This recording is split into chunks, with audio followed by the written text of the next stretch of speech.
Training! This is Brandon Despia. Thank you so much for watching the channel and having conversations with me about Branded. Imperm and Effect Veiler will typically be used to stop one of two cards. Your Dracotail Lucius on normal summon, or your Dracotail Arthalion's effect. Now, for the most part, both of these can be dealt with if you have access to Dracotail Femina. The possibility of you having this card in your hand makes it very difficult for people to decide whether to use Imperm or Veiler. And if they only have one of those options in their hand, they are risking it whiffing. What you'll normally see is opponents hold on to their Imperm or Veiler specifically for the Arthalion, as that will be the highest impact card to negate. What I'm going to show you really quickly is an example of a way you can play around both. Before I get into that, I will say, just as a basic example, if you have a one-card starter, like a Lucius and a Malulu in your hand, first of all, and you're worried about your opponent interrupting it, always pick the Malulu over the Lucius. While you may have a lower ceiling, you have a much easier way to blow through hand traps because, just like Cartesia, if they negate it, you can simply use it on your opponent's next main phase. So they'll have to use two hand traps on the same one card. That's quite inefficient, but for your opponent. Now, let's go through a play that will allow you to essentially make their Imperm or Veiler quite useless. Let's say they only have one of those hand traps, right? And so they're going to typically want to keep it around the Arthalion as that's the highest impact. So let's start off with Branded Fusion. Branded Fusion, activate. We're going to go ahead and fusion summon Albion the Sanctifier Dragon, since this cannot be targeted, right? So we'll send the Frixel and the Fallen of Albaz. Okay, activate. We'll go ahead and send that there. And now the Frixel is going to go activate its effect. And we'll go ahead and get the Ketu Dracotail. Now, I already have the Femina in my hand. Let's go ahead and activate Ketu Dracotail. And let's say we get the Lucius. But you can also get the Malulu if you already have the Lucius in your hand. So let's just get the Malulu. Okay. So like I said before, you can summon the Malulu, or you can summon the Lucius. Now, as most players are going to get used to this matchup, they're going to assume, or they should assume, to worry about the Lucius. the Femina for dodging negation. Even if they're worried about that, they're probably still going to try to negate the Arthalion. So what we're going to do is, let's say, for example, we're going to do this.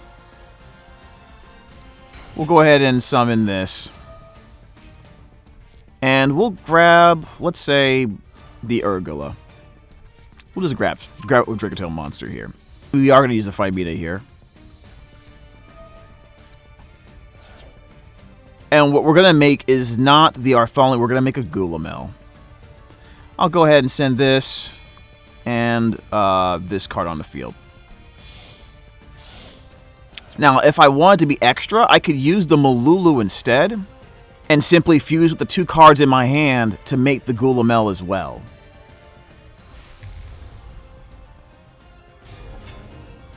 We'll go ahead and activate these cards' effects.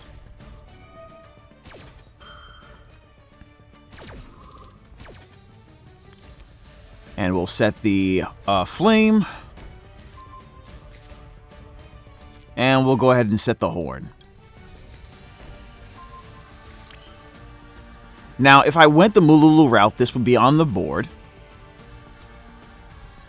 as well. But since we didn't do that, we're just going to simply get the Femina back in our hand. Okay, so This essentially will be the end of the turn when you're trying to play around the Imperm Veiler, right? There's no point in hitting the Gulamel. It doesn't do anything that's worth it right now. The Albion can't be targeted, and you have the Phymena ready to go. If we had went Malulu route, we could have sent 2 monsters from our hand and still have that as an extra source of interruption. Now, during our opponent's turn, they only will have the Imperm, which they'll have to use before making any plays. Otherwise, they can't use the Imperm once they have cards on the field from their hand. And the Veiler they had in their hand is useless. They can't use it on their turn. So this is, when you're on your opponent's turn, is when you would do the Arthalion. If we use the Dracotail Malulu route, we probably could have gotten another card. And this is simple enough. This is simple enough to do. So, and that's how you simply would play around Imperm Veiler. Now, my opponent can play a Veiler at the end of the turn for no reason. There's nothing worth hitting. Imperm is useless against Gulamel. Like, okay, sure, you get rid of Gulamel. I can simply fuse it away and have it come back later on from the graveyard with its effect still intact, because I can use Albion's effect to either resurrect it or resurrect the albaz, fuse with my opponent's board, and as a result of sending 2 monsters to the graveyard at the same time, Gulamel comes out via its own graveyard effect. And that's pretty much how you play around Imperm and Veiler. You're going to want to use these in those high stake situations where Imperm or Veiler could really screw you over. And you see we have plenty of options here, right? In this particular hand, we have the spell trap, the spell negate plus draw, horn bounce, an attack position monster plus draw, which can lead into an additional up to 2 hand traps. You have Albaz in the graveyard, special summon via the effect of Albion the Sanctifier Dragon to steal a monster for a fusion summon for additional interruption. And then that Albaz fusion can go into another interruption, like Mirror Jade, or Chaos Star Source Dragon, or maybe even Secretarion Dragon, in given the right scenario. Right? And so, and then you have the Gulamel pop, of course. I have the Malulu here in this particular hand to negate a monster on the field, and I have the Ghost Spell. So still plenty of interruptions, and I've pretty much made their Imperm or Veiler basically useless.